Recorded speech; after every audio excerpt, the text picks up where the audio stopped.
जय हिंद दोस्तों, स्वागत है आपका आज के इस वीडियो में। आज के इस वीडियो में बात करने वाले हैं हम होम रूल लीग के बारे में। इस वीडियो में देखेंगे कि आखिर ये होम रूल लीग क्या था, इसकी शुरुआत कैसे हुई, इसके बारे में जानेंगे और ये देखेंगे कि ये होम रूल मूवमेंट जो था, होम रूल मूवमेंट, ये बेसिकली निष्क्रिय यानी कि समाप्त कैसे हो गया।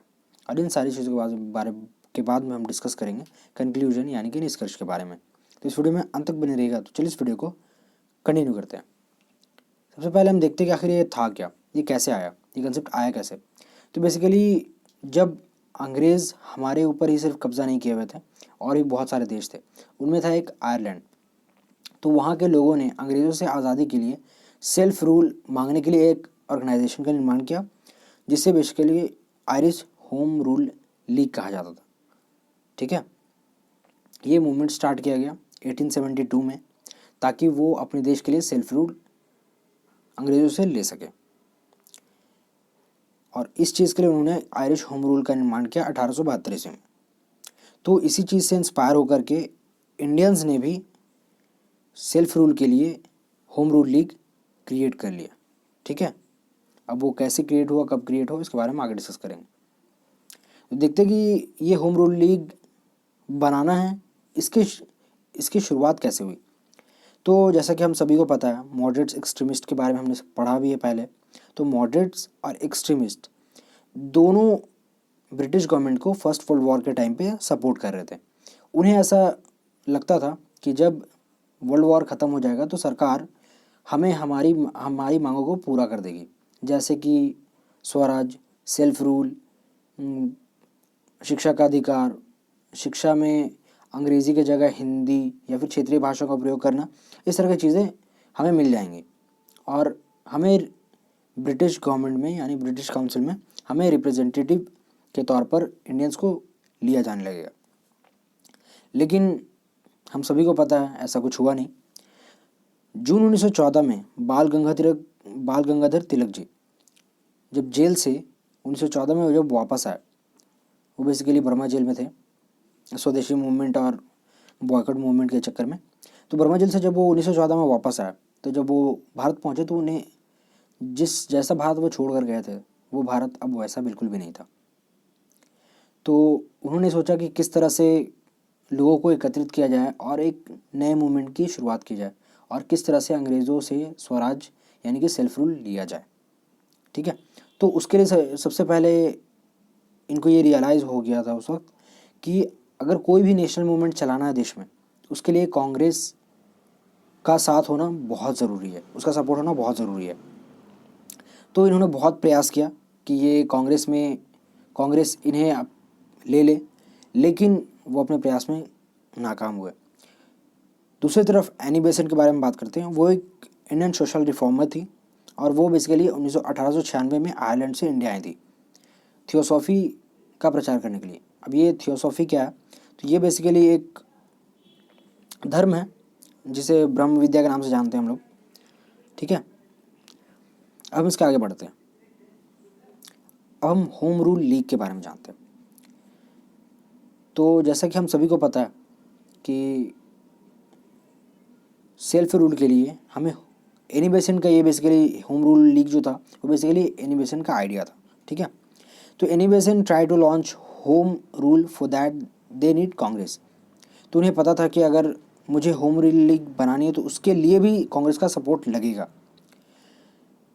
उसके बाद उन्होंने बहुत ट्राई किया कि कांग्रेस में एंटर कर जाएं। उसके बाद फिर दिसंबर 1915 में उन्हें एनी बेसेंट और बाल गंगाधर तिलक जी को कांग्रेस में शामिल कर लिया गया। ठीक है, उसके बाद दिसंबर 1915 में बाल गंगाधर तिलक और एनी बेसेंट को कांग्रेस में ले ली गई, ये हमने देख लिया। उसके बाद एनी बेसेंट और बाल गंगाधर तिलक जी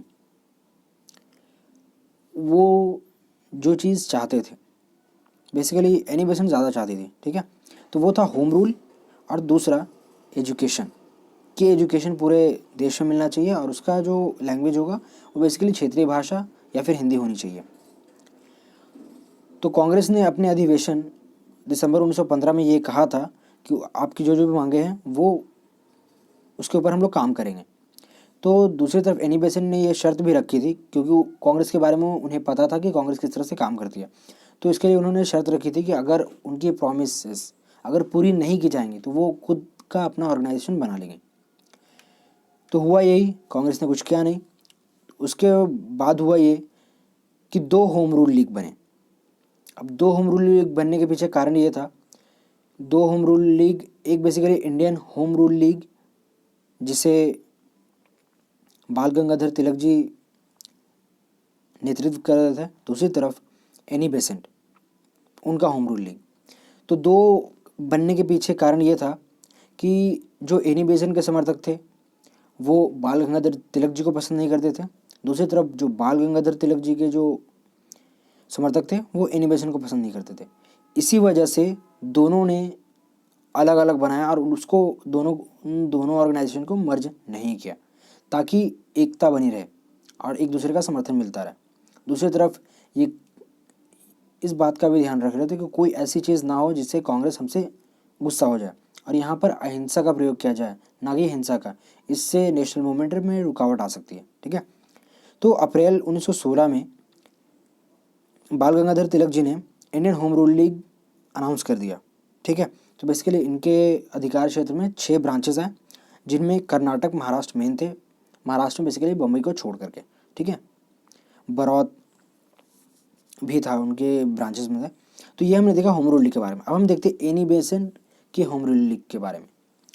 तो बेसिकली इनका जो एरिया था, जो इन्हें एरिया मिला वो बेसिकली ऑल ओवर इंडिया में मिला, एक्सेप्ट उन रीजन्स को छोड़ करके जिनके ऊपर बाल गंगाधर तिलक जी का अधिकार था, उनका जो कार्य क्षेत्र था वो छोड़ करके बाकी सारा अधिकार क्षेत्र एनी बेसेंट का था।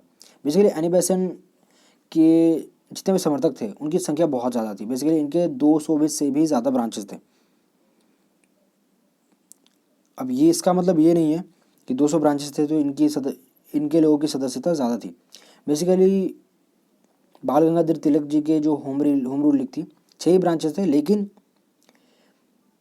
उनके सदस्य 14,000 से भी ज़्यादा थे, जबकि दूसरी तरफ इनके 7,000 थे एनी बेसेंट जी के। ठीक है, तो 200 ब्रांचेस इनके इसलिए थे कि इनकी होम रूल लीग की ख़ास बात ये थी कि 3 लोग मिलकर के भी एक ब्रांच खोल सकते थे। ठीक है, इसी वजह से इनके 200 ब्रांचेस थे और इन्होंने पूरी तरह से अहिंसकवादी आंदोलन को चलाया। ठीक है, अब हम इसके बाद प्रोस के बारे में बात कर लेते हैं। ब्रिटिश गवर्नमेंट की उन्होंने इसी तरह प्रेशराइज किया। एनी बेसेंट ने यंग इंडिया और कॉमनवेल्थ नाम से पत्र छापे और उस पत्र का पूरे देश में प्रकाशन किया गया और लोगों तक ये बात पहुंचाई गई कि किस तरह से अंग्रेज़ हमारे ऊपर शोषण कर रहे हैं, किस तरह से कर बढ़ाया जा रहा है, दूसरों से युद्ध लड़ने के लिए हमारे लोगों पर कर बढ़ाया जा रहा है। इन सारी चीज़ों के अलावा हम पर अत्याचार किया जा रहा है, हमारे राइट्स छीने जा रहे हैं। तो इस तरह से उन्होंने ब्रिटिश गवर्नमेंट के ऊपर प्रेशराइज किया। तो इसके लिए हुआ ये कि उन्होंने बाल गंगाधर तिलक जी को अरेस्ट कर लिया गया उनके जन्मदिन पर। ठीक है, उनको जन्मदिन पर अरेस्ट करने के बाद कुछ टाइम के बाद जब हाई कोर्ट ने उन्हें दोषी करार दे दिया, उसके बाद फिर कुछ टाइम बाद एनी बेसेंट को भी अरेस्ट कर लिया गया। जब एनी बेसेंट को अरेस्ट कर लिया गया उस वक्त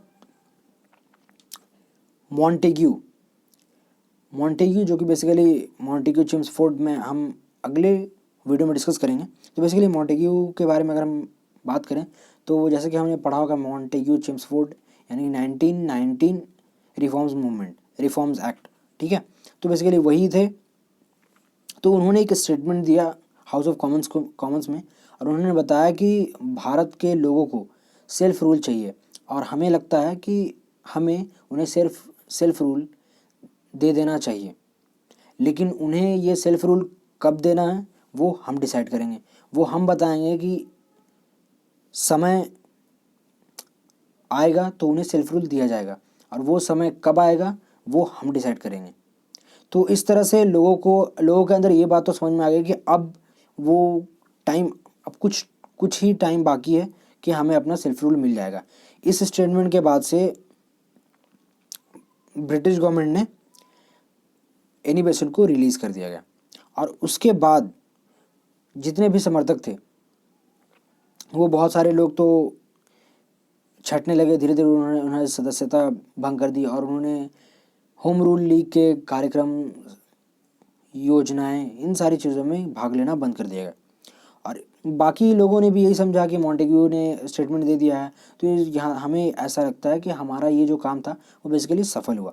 तो a lot of supporters started quitting home rule, बहुत लोगों ने होम रूल की सदस्यता खारिज कर दी और उससे हाथ जोड़ लिया।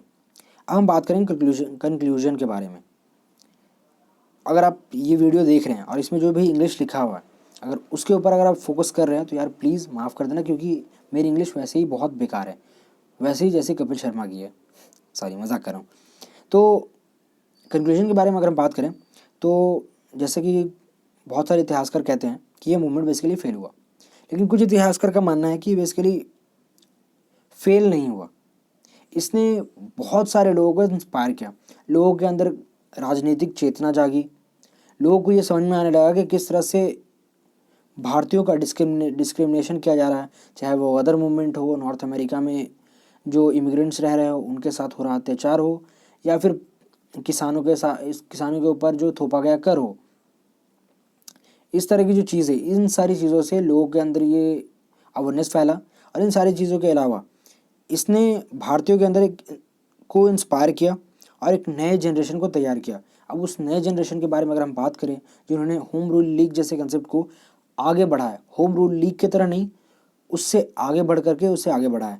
फॉर एग्जाम्पल गांधी जी, चाहे से जैसे कि असहयोग आंदोलन हो गया, सत्याग्रह हो गया, दांडी मार्च हो गया, इस तरह के बहुत सारे ऐसे मूवमेंट चले जिसका इम्पैक्ट हमें लगता है, इतिहासकारों को ऐसा लगता है कि ये जो होम रूल लीग थी, इसी के बदौलत गांधी जी ने इसी चीज़ को आगे फॉरवर्ड किया।